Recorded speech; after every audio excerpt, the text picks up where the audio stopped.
Welcome to The Explainer. Let's talk about work. You know, that thing most of us spend the better part of our week doing.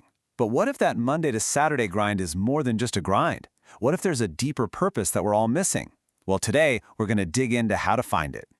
So, let's just ask it plainly. Is your job just a job?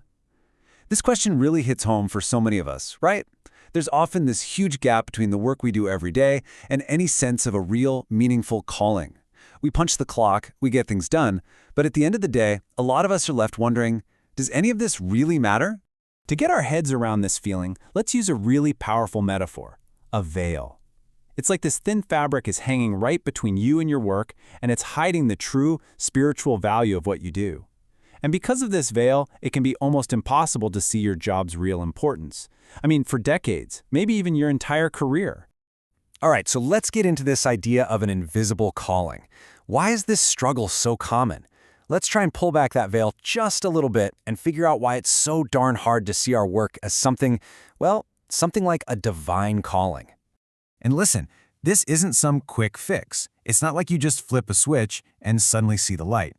This is a journey, and sometimes it's a really long one. The source for this explainer talks about his own story. It took him 20 years as an engineer to finally get this. And his mentor, a pastor, it took him 40 years to figure out how to help his people see the value in their jobs. So yeah, this is a deep, long-term kind of discovery. So let's break down why work can feel so disconnected. It's not just some random, vague feeling you have. It turns out there are a couple of really big fundamental reasons behind this. These are actual concepts that create this split we all feel. Okay, reason number one, it comes down to some common, but honestly pretty unhelpful theological ideas. You've probably heard them before. Things like business is worldly or evil, or that the only work God really cares about is church work. These ideas build this totally false wall between so-called sacred work and secular work. And what that does is it just completely devalues what most of us are doing Monday through Saturday.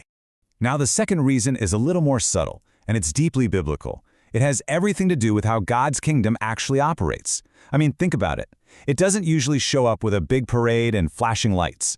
The king himself wasn't born in some grand palace. He was born in a manger and lived a quiet, pretty normal life for 30 years before his public ministry even began. And this brings us to a fantastic analogy, yeast. The kingdom is like yeast hidden in a lump of dough. You can't see it, right?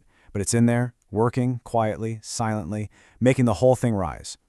God's totally okay with this hiddenness, but for us, it can be really confusing. It makes it hard to spot where He's working, especially in our own jobs. Okay, so if our calling is kind of hidden, how in the world are we supposed to see it? Well, this whole idea leads to a completely new perspective on work. It's a total reframe, and it's pretty powerful. Let's check it out. To really make this concrete, we're going to do a little comparison. We'll look at two people from totally different worlds, different times, but who are connected by the exact same big idea. All right, so on one hand, you've got the Apostle Paul, a literal giant of history. And on the other hand, let's meet Michelle. Now, she's a hypothetical but totally relatable 16-year-old kid in D.C., just trying to get through high school and working a part-time job at McDonald's. On the surface, you couldn't find two more different people.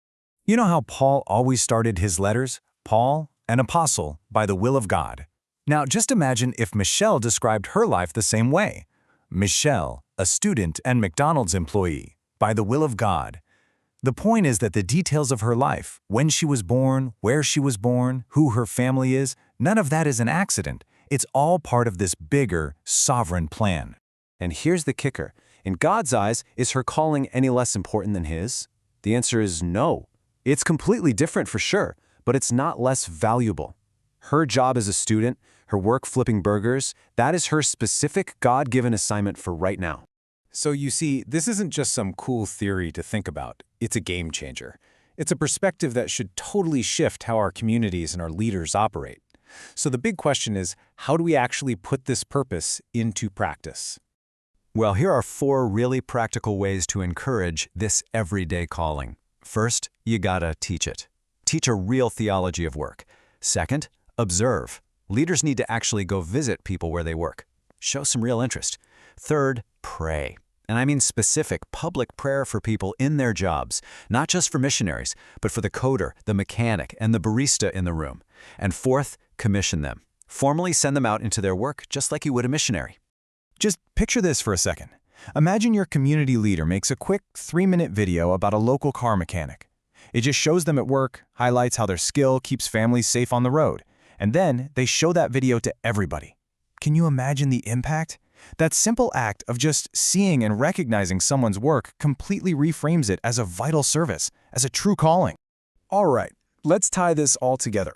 What happens when we really start to see our Monday to Saturday job not just as a job, but as this divine assignment? What's the result? It's like a fresh wave of meaning washing over us. So here are the big takeaways. First, your work and your faith aren't separate things. Your job is a primary place of purpose. Second, all those specific details of your life, when you were born, where, your family, that's not random noise. That's the actual material God uses to shape your calling. And finally, our communities have a huge, vital role to play in helping us see that and live it out. And that leaves us with one last question to chew on. What would change for you if you really started to see your daily work, whether it's in an office, a classroom, or behind a coffee counter, not as a job, but as your primary place of purpose? It's a shift in thinking that could unleash a whole new wave of meaning in our everyday lives.